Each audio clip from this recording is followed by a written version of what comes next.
오늘 아침 뉴스의 맥을 짚어드리는 시간 뉴스연구소 두 분의 연구위원 오늘도 함께합니다. 경향신문 박순봉 기자 그리고 김준일 시사평론가 어서 오십시오. 안녕하세요. 예, 첫 뉴스 어디로 갈까요? 이진숙 청문회. 어제 국회가 뜨거웠습니다. 특히 이곳이요. 네, 지금 청문회 중에서 가장 뜨거운 게 방통위원장 청문회다 이렇게 표현을 해볼 수가 있는데요. 예.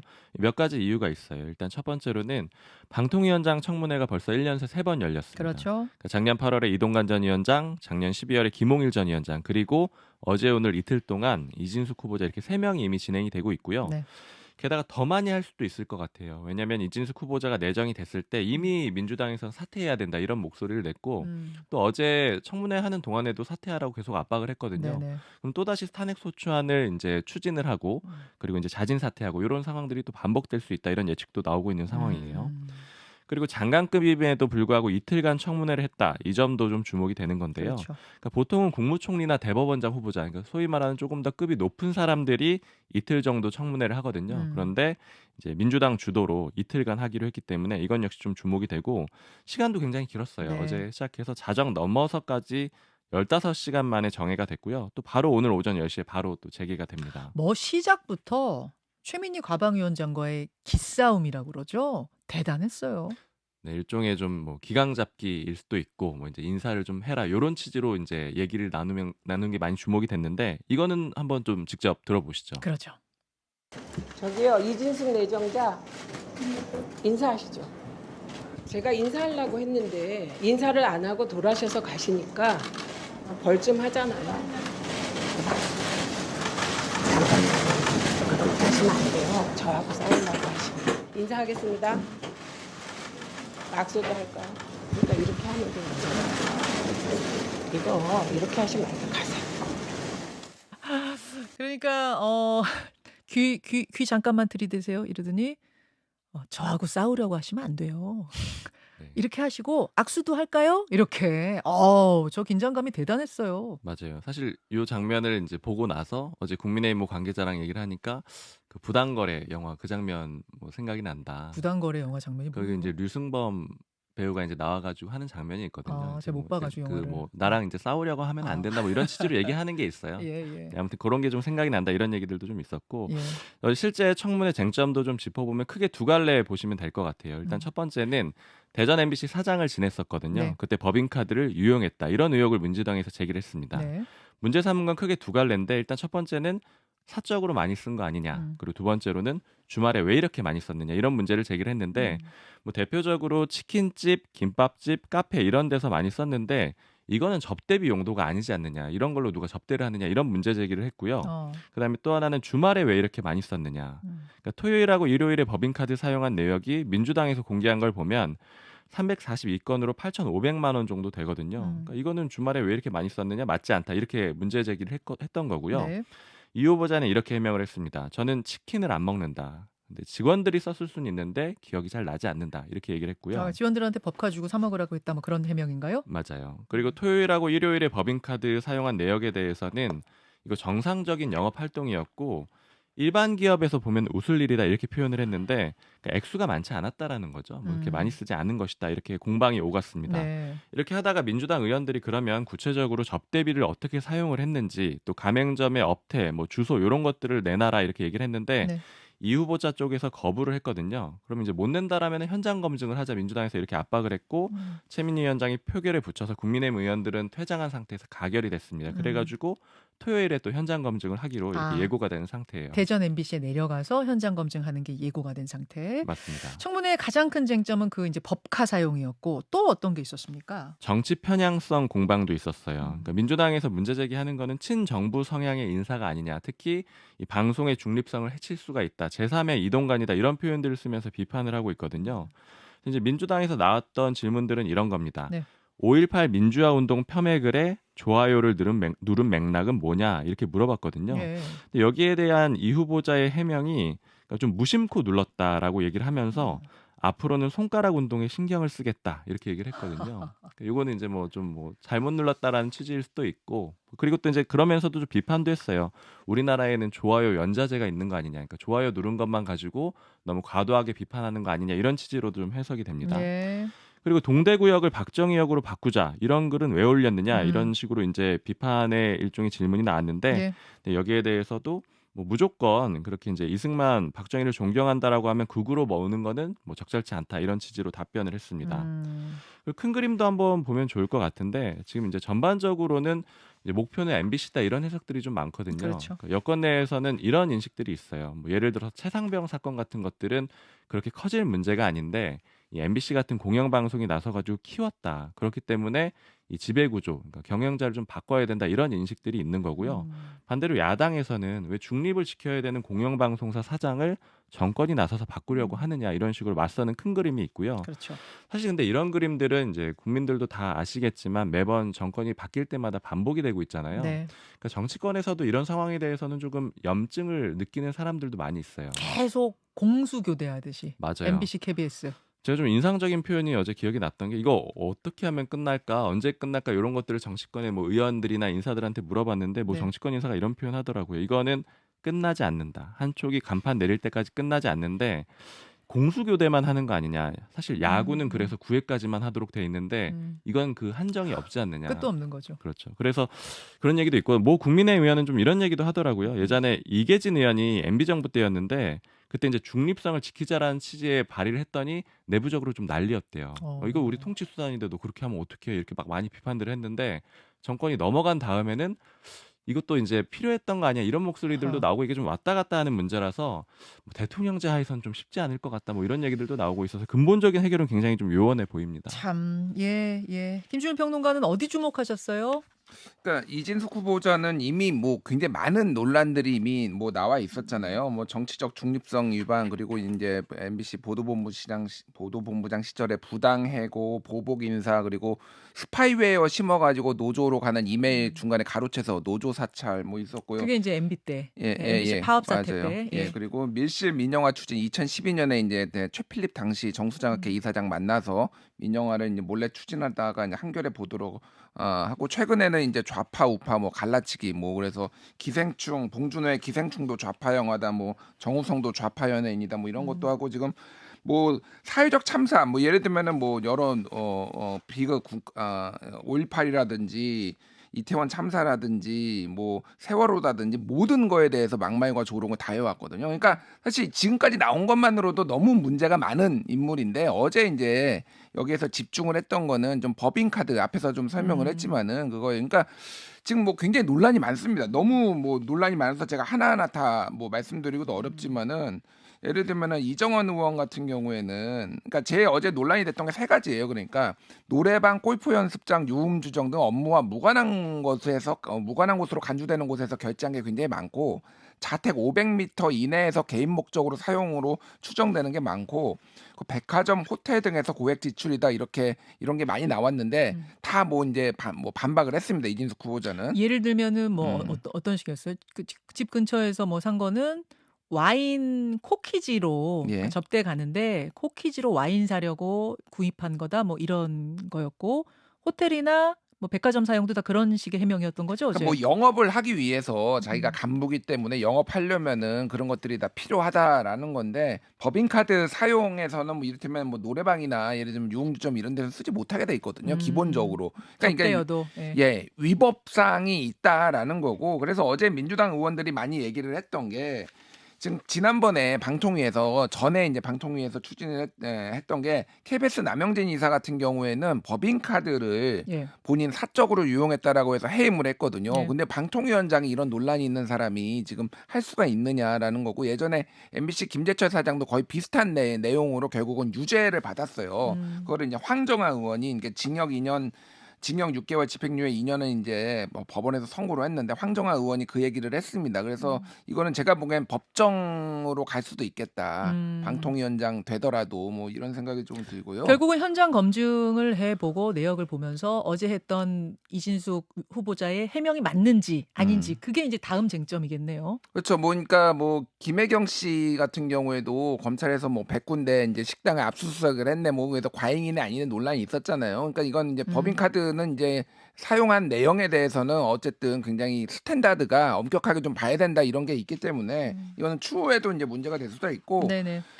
지금 어제 이제 이준석 개혁신당 의원이 질의를 한 게 이제 그 MBC의 이제 경영 상태에 대해서 질의를 했고요. 여기에서 이제 참고인으로 이제 나온 게 이제 MBC 노조 하나는 이제 현재 있는 MBC 전국 언론노동조합 MBC 이호참 본부장이 한 명 나왔고 네. 현재 이제 경영진하고 좀 가깝다고 보면 될 것 같고 오정환 제3노조 같은 경우에는 이제 뭐 이제 보수 쪽에 좀 가깝다 이렇게 보시면 될 것 같은데 현재 150억 정도 상반기에 흑자가 났다 이렇게 얘기를 했는데 제3노조에서는 이 흑자가 불황형 흑자고 드라마 지출을 줄여서 이렇게 된 거다라는 건데 중요한 거는 이진숙 후보자가 경영 사유는 가장 중요한 해임 사유가 하나가 될 수 있다라고 얘기를 하면서 비정상적인 흑자인지 흑자의 질을 따져봐야 된다라고 얘기를 했어요. 이 얘기를 이제 해석을 하면은 지금 MBC가 흑자 내고 있는데 해임할 수도 있다. 사장 안영준 사장 지금 해임할 수도 있다. 임기는 내년까지거든요. 이거를 좀 시사한 거 아니냐 이렇게 좀 보이고 되게 지금 요즘 언론계에서 굉장히 주목받고 있는 게 하나가 코바코 사장입니다. 코바코면은 이제 광고공사. 예, 한국방송광고공사. 그래서 이제 공영방송들 뭐 KBS나 MBC나 그리고 이제 종교방송도 사실은 그쪽에서 이제 광고를 대행을 이제 뭐 하는 경우가 있거든요. 근데 여기에 사장에 지금 민영삼 씨가 지금 내정이 돼 있는, 그러니까 뭐 후보자 3명 중에 1명으로 올라와 있고요. 사실상 민영삼 내정이다라는 건데 이거를 방통위원장 임명을 해요. 그러니까 민영삼 씨라고 하면은 방송 패널로도 많이 나오시고 유튜브도 하고 그분이요? 예전에 민주평화당 쪽에 있다가 이제 보수 쪽으로 갔는데 뭐 유튜브 뭐 따따붙다 뭐 그래서 배승희 씨 따따붙다. YTN 이제 라디오 진행자 된 배승희 씨랑 뭐 같이 하고 있는데 예, 그러니까 예. 친정부 성향이 매우 강한 사람인데 이게 뒤집어졌어요 한마디로. 그러니까 코바코나 언론계에서는 아무런 전문성도 없고 이런 사람이 코바코 사장으로 온 적이 없다. 뭐 성명도 언론 노조에서 성명 내고 코바코 지부의 노조에서도 성명 내고 난리가 났는데 이거는 방통위 산하기관이에요. 네. 근데 왜 이게 주목을 받냐면은 이제 이런 뭐 전문성이 없는 낙하산도 문제지만은 예전에 2022년 11월 10일에 그 이진숙 후보자가 SNS에 뭐라고 썼냐면은 MBC 시청 거부하고 광고를 주지 않는 방법도 있다라고 본인이 쓴 적이 있어요, 이거를. 그러니까 MBC 소위 말해서 MBC 압박하는 수단으로 광고를 하는 건데 그 광고를 집행하는 게 굉장히 정권하고 가까운 사람하고 이런 상황이다 보니까 이것도 굉장히 놀라야 될 것 같고 오늘 지금 민주당에서는 방통위 부위원장 중 한 명 있잖아요, 지금. 예, 이거 예. 탄핵하는 것도 지금 추진한다고 합니다. 급박하게 돌아가고 예, 있네요. 예, 어제 가장 뜨거웠던 과방위 소식 전해드렸고 두 번째 이슈 넘어갑니다. 유난 만찬. 어제 저녁이었죠. 윤석열 대통령과 신임 대표인 한동훈 대표 그 외에 여러 명이 같이 만찬, 삼겹살 만찬했네요. 맞아요. 국민의힘에서는 16명이 왔고요. 대통령실에서는 10명이 나왔습니다. 국민의힘에서 나온 건 신임 지도부 포함해가지고 그 당대표 선거에서 낙선한 후보들도 같이 왔어요. 그러니까 그러면은 나경원, 원희룡, 윤상현 이런 분들도 같이. 맞습니다. 그 그쵸? 세 분도 같이 참석을 했습니다. 어. 흐름을 좀 짚어보면 용산에서 손을 내민다, 잘 지내봅시다 이런 메시지를 냈다라고 볼 수가 있는데 그제 한동훈 대표가 전당대회 승리를 했을 때 윤 대통령이랑 통화를 했고요. 네. 그다음에 뭐 난도 보냈고요. 네. 그다음에 이제 저녁 식사까지 같이 하게 된 거고 대통령실에서 어제 표현을 하기로는 만찬에 대해서 대화합의 만찬이다 이런 표현도 썼습니다. 뭘 먹었고 무슨 얘기했고 뭘 했는지 이런 걸 좀 짚어봐야 되는데 삼겹살이란 게 좀 특이했어요. 네. 보통은 스테이크 썰지 않아요. 근데 의미가 있는 거라면서요. 맞아요. 대통령실에서 자료까지 냈거든요. 이 삼겹살은 당정대의 통합을 의미하는 한편 막연한 사이에서 먹는 막역한 사이에서 먹는 그런 소통할 수 있는 그런 뭐 대화의 창구다 이런 취지로 얘기를 했는데 막연하고 막역은 많이 달라요. 네, 제가 잘못 표현했어요. 가까운 사이에서 먹는 거다. 네. 예. 근데 이 삼겹이 그러니까 당정대를 얘기하는 거죠. 사실 삼겹살이 정확하게 삼겹은 아닌데 그 세 개를 이제 의미를 넣어가지고 당정대가 하나다 이런 취지로 이제 메뉴를 준비했다라고 보면 되고요. 네. 대화 내용도 중요한데 윤석열 대통령이 이렇게 얘기를 했습니다.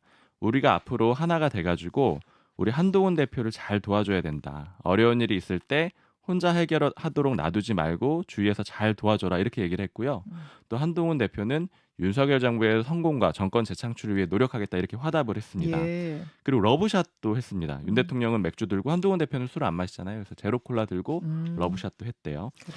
근데 이제 의미를 좀 짚어봐야 되는데 일단 표면적으로는 아까 잘 지내봅시다 뭐 이런 얘기들을 서로 열심히 주고받고 있는 그런 상황인데 네네. 이제 어제 밤에 만찬이 끝났다라는 얘기를 듣고 기자들이 여러 가지 취재를 하잖아요. 근데 그쵸. 이제 기본적으로 디테일을 물어보게 되는데 뭐 메뉴가 뭐였어요, 건배사는 뭐였어요 이런 얘기들을 음. 물어보는데 제가 러브샷을 했다길래 이제 음. 어떤 방식으로 했느냐 요걸 좀 물어보는데 구체적으로 물어보니까 모 관계자가 갑자기 이런 얘기를 하더라고요.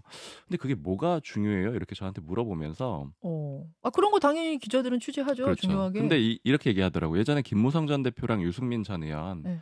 바른정당 시절에 뽀뽀했지만 결국에는 갈라서지 않았느냐 이 얘기를 하는 거예요. 그러니까 이런 행위 자체가 그렇게 중요한 거냐 이제 이런 얘기들을 좀 하기 시작을 하는데 그래서 좀 이면을 하나 짚어봐야 되는데 일단 네. 아까 후보들을 다 불렀다라는 얘기를 해주셨잖아요. 네. 그러니까 여기에 대해서 해석들이 좀 다양한데 일단은 뭐 화합 차원이라고 했으니까 워낙 치열하게 갈등을 했으니 불러주자 이게 대통령실의 설명인데 다만 국민의힘 모 관계자는 이렇게 표현을 하더라고요. 이거는 한동훈 대표한테 곁을 안 주려고 하는 거다. 어제 그 장면을 두고 해석이 분분했어요. 신임 당대표를 초대한다고 해서 독대인 줄 알았는데 낙선자들까지 다 부르는 건 참 이례적이다. 불러도 좀 따로 부르거나 한참 뒤에 같이 부르는 거지 바로 다음 날 다 같이 부르는 건 이례적이다. 근데 뭐 좋게 해석하자면 화합인 거고 맞아요. 조금 이걸 다른 각도에서 보시는 분들은 곁을 안 주려는 거 아니야 한동훈 대표한테 이렇게 본다는 거예요. 맞습니다. 그리고 사람이 무려 26명이 참석을 했잖아요. 네. 그러니까 아주 깊게 얘기하기는 좀 안 좋은 구조였다. 이런 평가들도 있고요. 그리고 이제 기본적으로는 두 사람 관계가 불편할 수밖에 없다. 이런 평가들이 좀 있는데 제가 이제 종합적으로 얘기를 들어보고 요약을 해서 말씀드리면은 네. 윤석열 대통령하고 한동훈 대표의 관계는 오랫동안 윗사람과 아랫사람의 관계였잖아요. 그렇죠. 검찰 선배였고 대통령과 법무부 장관이었고 지금은 이제 대통령과 여당 대표. 요거는 뭐 수직적 관계라고만은 볼 수는 없지만 그래도 조금 대통령이 높다라고 볼 수 있는데 문제는 지금 한동훈 대표한테 그러니까 이제 윗사람이 아닌 사람한테 힘이 더 많이 가 있다라는 거죠. 그러니까 전당대회 끝나고 나서 압도적인 득표율을 얻었기 때문에 그래서 모 관계자가 표현하기로는 이제는 의원들이 알아서 기는 시기는 끝났다. 결국 윤석열 대통령이 여당을 상대로도 그러니까 야당뿐 아니라 여당 상대로도 정치를 해야 되는 그런 시점이 왔다. 이런 얘기들이 좀 나오고 있고요. 전반적으로는 다 이제 당의 의견을 수용해야 된다 이런 강한 표현들이 나오고 있는데 다만 제가 좀 인상적이었던 게 어제 친윤계 모 의원이 하는 얘기가 네. MB 때는 박근혜 전 대통령한테 넘겨줄 수 있었던 거는 그래도 대통령을 허용을 했기 때문에 그랬는데 윤석열 대통령 그거 될까? 한동훈 대표가 대통령 되는 거 바랄까? 그러지 않을 것 같다 이런 얘기도 좀 나오고 있습니다. 짧게 정리해 주십시오. 예. 논평. 그러니까 더불어민주당 이재명 대표가 영수회담을 굳이 하자라고 하는 데는 이유가 있는 거예요. 대통령 입장에서는 여야 당대표 다 부르면 원 1대 다잖아요. 원오브댐. 예, 원오브 댐이 되고 야당 대표는 그러니까 이게 본인이 우위에 쓸 수가 있는 거니까 대통령은 그걸 선호하고 야당 대표는 1대1로 독대를 만나는 건 선호하고. 선호한 거잖아요. 그쵸. 이것도 마찬가지예요. 그러니까 이거는 그냥 해석 그러니까 김기현 대표는 당선된 지 5일 뒤에 만났지만은 어쨌든 다른 사람은 없었던 거죠. 근데 여기는 다 같이 갔다라고 하면은 이거는 불편한 감정이 둘이 만나기에는 불편하다. 여전히 이거를 이제 반영했다라고 보면 될 것 같고 지금 한동훈 대표한테 굉장히 많은 압박이 들어오고 있습니다. 오늘 야당이 지금 최상병 특검법 올리고 있고 한동훈 특검법, 네. 김건희 특검법 이런 거 다 만지작되고 있거든요. 네. 지금 이거 다 어떻게 처리할지 그쵸. 어떻게 소통할지가 지금 굉장히 중요하고 당내에서도 심상치 않아요. 어제 최고위원들 네. 김재원 최고도 좀 인터뷰하고 김민전 최고도 다른 데서 인터뷰했는데 야, 최상병 특검 그거 원내대표가 할 일이야라고 지금 공개적으로 지금 저격을 하고 사실상 저격한 거거든요. 대표가 이래라 저래라 할 일이 아니다라는 네. 발언까지 나왔어요. 그러니까 뭐 시작하자마자 반란이다 이런 얘기까지 나와요. 그래서 그런 부분들도 지금 다 조율해야 되는 굉장히 힘든 상황이 됐습니다. 오늘 월간 김종인 마련돼 있습니다. 2부에서 이 얘기는 좀 더 깊이 있게 해석해보고 다음 이슈 가죠. 티몬 위메프 파동. 티몬 위메프 사태 일파만파입니다. 네. 간단하게 비유하면 일종의 온라인 백화점이거든요. 그리고 여기에 이제 셀러들이 들어와서 물건을 팔고 있는데 네. 돈은 일반 백화점이랑 다른 게 티몬이랑 위메프가 받아요. 근데 이거를 정산을 나중에 해주는 거거든요. 한 70일 정도 지나가지고 해주게 되는데 그 정산을 못 해주기 시작한 겁니다. 그러다 보니까 판매업체들이 1차적으로 피해를 입었을 텐데 지금 6, 7월분을 못 받았다라고 하거든요. 추정치로는 1,000억 원이 좀 넘을 거다. 정확한 액수는 아직 나오진 않았습니다. 네. 근데 이렇게 되다 보니까 두 번째 피해자는 소비자들인데 이렇게 상황이 안 좋다 보니까 뭐 결제도 취소하려고 하고 여러 가지 이제 반발 움직임들이 있을 거 아니에요. 근데 지금 상황이 안 좋으니까 전자지급 결제 대행 업체들이 결제권 취소를 못하도록 카드 취소를 못하도록 막아버렸습니다. 그러니까 어허. 고객들이 지금 취소를 할 수가 없는 그런 상황이 됐고요. 결제할 때도 지금 신용카드로는 안 되는 그런 상황을 맞았어요. 음. 그리고 가장 크게 문제되는 것들 중에 하나가 티몬에서 여러 가지 상품권들을 할인해서 팔거든요. 맞아요. 뭐 5만 원짜리를 뭐한 4만 부페 몇 천에. 상품권 무슨 상품권 백화점 상품권 막 이런 거요. 맞아요. 그래서 이제 미리 싸게 사가지고 사용하기도 하고 뭐 일종의 뭐 재테크 형태로 팔기도 하고 이런 분들이 계신데 네. 이거 사용이 대부분 중단이 됐습니다. 이게 진짜 일파만파하더라고요. 말씀하신 것처럼 소비자한테 티몬이 돈을 받은 다음에 물건 대금을 받은 다음에 업체한테 돈을 줘야 되는데 이걸 못 줬어요. 그렇게 되자 업체도 더 이상 물건 지급을 안 하는데 소비자한테 계속 물건을 팔다 보니까 소비자는 물건을 못 받게 되는 네. 피해자가 양쪽에서 발생하게 되는 상황. 왜 이런 상황이 왔습니까? 몸집 분리다 이렇게 된 게 아니냐 이런 해석들이 있는데 지금 위메프하고 티몬의 모회사가 Q10이거든요. 근데 여기가 굉장히 빠르게 성장을 하고 몸집을 불려왔습니다. 네. 뭐 대표적으로 지마켓 창업한 구영배 대표가 만든 건데 뭐뭐로 사들였냐면 티몬을 2022년에 사고요. 2023년 3월에 인터파크 쇼핑을 사고요. 네. 4월에 UMF를 사고 그다음에 올해는 글로벌 플랫폼 위시하고 AK몰을 인수하고 그다음에 지마켓도 인수할 수 있다 이런 예측이 있는 상태였거든요. 아, AK몰도 여기 있고 Q10 거예요? 네. 이게 아마 나스닥 상장을 노린 거다 이런 식으로 해석이 됐었었는데 결과적으로 이런 과정에서 이제 자금 관리가 잘 안 된 게 아니냐 이렇게 해석이 되고 있습니다. 예, 이 사태는 뭐 좀 더 깊이 있게 계속 사태가 좀 진행이 될 것 같아서요. 제가 인터뷰를 준비해 보겠습니다. 두 분 수고하셨습니다. 감사합니다. 김현정의 뉴스쇼는 시청자 여러분의 참여를 기다립니다. 구독과 좋아요, 댓글 잊지 않으셨죠? 알림 설정을 해두시면 평일 아침 7시 10분 실시간 라이브도 참여하실 수 있습니다.